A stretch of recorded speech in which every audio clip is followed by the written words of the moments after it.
Hey Rich, how you doing? Good. How are you? Good. It's good to see you this afternoon. Good to see you here. So this is Rich Thiessen. He's our chairman of the board, and I'm Geoff Heth, the lead pastor here at E-Free. And we are just going to field some questions today about the executive pastor position. Now, we've been talking about this a little bit. We've been talking about it for a few months, but it seems that some questions keep coming up here. Yeah. And we've tried to answer those in maybe different formats in my family talk, but also in our members meeting. But it seems like there are just some questions here that we need to take a little bit more time to answer. So we'd love to do that here. And Rich, I'm going to start off with this question. Why do we need an executive pastor? It comes from back when we were doing the lead pastor search. We met with the search committee and the board at that time. And the search committee did some fantastic work in interviewing staff and congregation. And we determined that the lead pastor role was just too large. It had grown too large for how we were functioning. We saw some gaps in things that weren't being done, that needed to be done. We saw some people that were being forced to work outside of their sweet spot because they were taking jobs that probably just needed to be done. So they grabbed them. That's what happened when you have good staff. They just grab jobs. And so there was some of that going on. And then there were some needs that were simply not being met with our staff and with our congregation. And we just saw that. And the search committee and the board together, it was unanimous that we just saw that the position was too large to put it all on one person. What we decided to do at that time was, let's for sure hire the lead pastor and let him realize what his set of gifts are, which is yourself, and then determine exactly what that executive pastor or what that position would look like exactly, and let that be determined once the lead pastor was in position. Yeah. And the other thing that you mentioned to me as well is when you guys were chatting, you said we wanted not just to staff for our needs now, but also staff for our needs 5-10 years from now. Absolutely. We'd be fools as leaders to not be planning for the future, and we also expect that future to be different and larger than what we're dealing with today. And so when we staff for that, this position also fits in with those goals and that aspiration. So. That's right. No, that's great. So that was the communication that I came into the role with. You guys communicated that well to me. Some people, though, have asked us, why was the first time that they heard about this only in our members meeting? Yeah, well, we apologize for that. It seems to be one of my greater faults, but I think it's a fault of every leader, is that you have so many conversations around issues that you think others are up to speed with the things you've already talked about, and it just didn't happen. And so we got ahead of the communication with our actions, and so I apologize for that part of it. As far as being sure that this is the way to go as leadership, I'm convinced that this is what we need to do because of previous things we mentioned. And that's one of the things we're trying to do now, is we're trying to continue to communicate these things before they get into a process, not just at the board level or at the staff level, but with all our members and everybody who's part of this church. And I know that's the heart of the board as well, is to communicate as well as possible to everyone involved.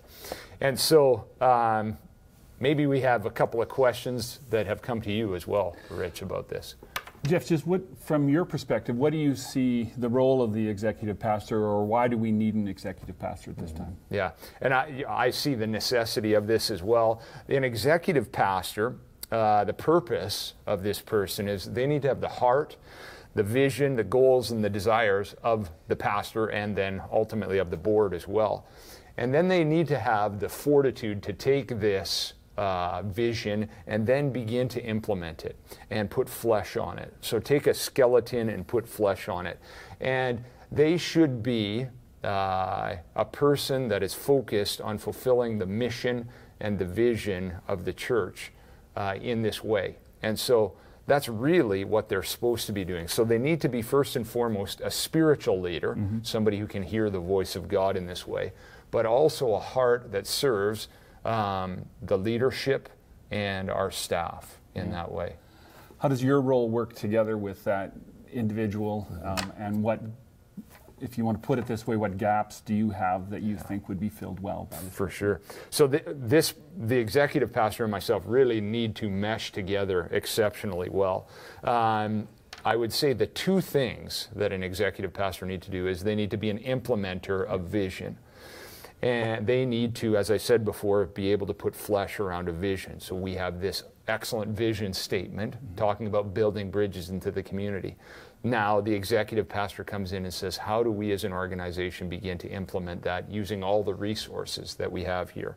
And then the second thing that they need to be really good at is they need to be shepherding the staff.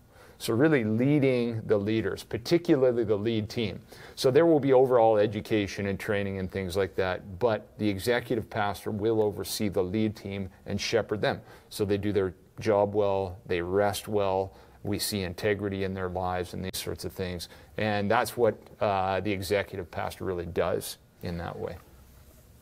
There's a lot of similarities between, I think, the way you function and the way I function. We'd like to, the big ideas, get the things started, but the weeds of the details that this position would take would free you up, I believe, to keep doing those things. And we need to fill those spaces around us with those kind of people. Is that how you kind of see this functioning as far as making you able to really vision and cast and step ahead and have that implemented behind you? For sure. And so that's the executive pastor is really going to free up my abilities to do these things. And I mean, you know my role, but maybe we need to refresh it for some of the people here.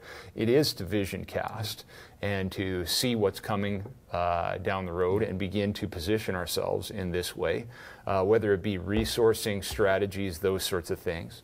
And then the second part is to give strategic leadership to, and to be out in front of this for our church so that we can see what's coming down the road, and we know that there are many changes in our culture, and to see those and then begin to move in the right directions.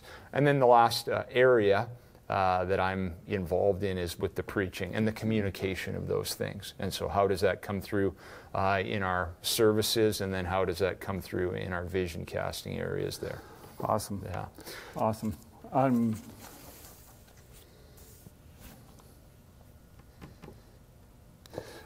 Finances, how is this set up, and are we set up to take this on this year, and how is it resourced? Yeah, for sure. And I mean, so this is a question too, is this something that we built into the budget? And I can tell you that as you guys continue to be generous here, which we have been so far this year, we are being good, excellent financial stewards of the resources that we have here.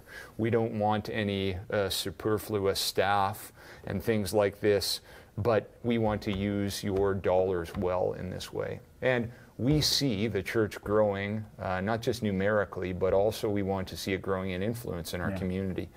And so right now, this is where we're at with staffing. It is contained in our budget, and we need people who can lead well, but we also need each and every one of you to step up and to say, I am going to lead in various areas, and we see that as well. A great example of this is Alpha. Just seeing the leaders step up in Alpha, taking this on and stepping forward. We also see this in our intercultural ministries there. Just great leaders there who are stepping and saying, I'm going to lead, this is part of who I am, and I'm just going to move forward in that. And so many other areas that I don't have time to mention them all. But right now, we do have the resource to do this. Yeah. Where are we in the search as this is going on? In the search process right now, it closed on December 16th. And so we've been sorting through some resumes on that, and because of the Christmas break and everything, our first set of interviews is going to be here on the 21st of January. And but our commitment is to find the right person. And so if the right person is in this group, great. We will look forward, and you will be seeing a hire probably fairly soon after that, within a couple of months. If God has different plans, or on these people's part or on our part, then maybe we'll take a little break and then open it back up again. But that's where we're at right now. We're just beginning the process of interviewing, and so we're looking forward to seeing what God has for us. Awesome. Awesome. Thank you very much. Yeah. And if you guys have any other questions, you can feel free to come and contact Rich or myself. And we would love to chat it up with you and answer any more questions that you have. But hopefully this lays a good groundwork for why we're doing this. Absolutely.